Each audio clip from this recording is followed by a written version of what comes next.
Como estava mencionando, existem algumas medicações que interferem com a neurotransmissão dopaminérgica, seja inibindo a liberação de dopamina ou bloqueando os receptores para a dopamina, e com isso geram sinais e sintomas da doença de Parkinson. Esse é um fenômeno reversível, uma vez que essas medicações não promovem a morte dos neurônios dopaminérgicos. Uma vez, então, finalizado esse tratamento, tende a ocorrer uma reversão desses sinais e sintomas. Então, aqui mostrando mais uma vez com detalhes a morte dos neurônios dopaminérgicos dessa região chamada de substância negra, e quando essa neurodegeneração ela ultrapassa os 50%, 70%, ocorre o aparecimento dos sinais e sintomas motores. Então, na prática, o diagnóstico clínico atual, baseado nos sintomas motores, ele é um diagnóstico bastante tardio. Então, o paciente ele já apresenta a doença há muitos anos. Em função disso, vem se estudando os sintomas não motores da doença de Parkinson, como a depressão, alterações de sono, constipação e perda do olfato, que aparecem antes mesmo dos sintomas motores na doença de Parkinson e têm sido estudados, então, como uma forma de diagnóstico precoce da doença. Bom, passando para o tratamento da doença de Parkinson, além das medicações, atualmente existe a alternativa de uma neurocirurgia para a doença de Parkinson, em que é colocado um eletrodo ligado a um estimulador. Então, esse eletrodo ele é implantado em áreas motoras e com esses impulsos elétricos, então, ocorre um reequilíbrio nessa neurotransmissão e, com isso, a melhora dos sintomas motores.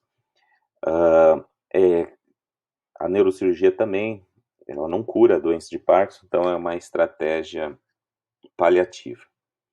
Bem, dentro dos tratamentos, dos fármacos disponíveis para o tratamento da doença de Parkinson, essa figura apresenta os principais. Então, a levodopa é a principal estratégia utilizada para tratar os pacientes com Parkinson. Ele é um precursor da dopamina.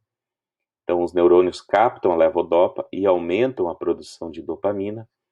Atualmente, a levodopa ela é associada com a benzerazida ou a carbidopa, que são inibidores da enzima dopa-descarboxilase.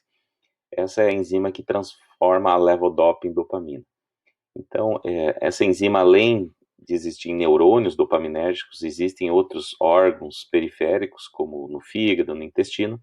Então, a benzerazida e a carbidopa, elas inibem essa transformação periférica da levodopa, então, garantindo que essa transformação ocorra lá nos neurônios.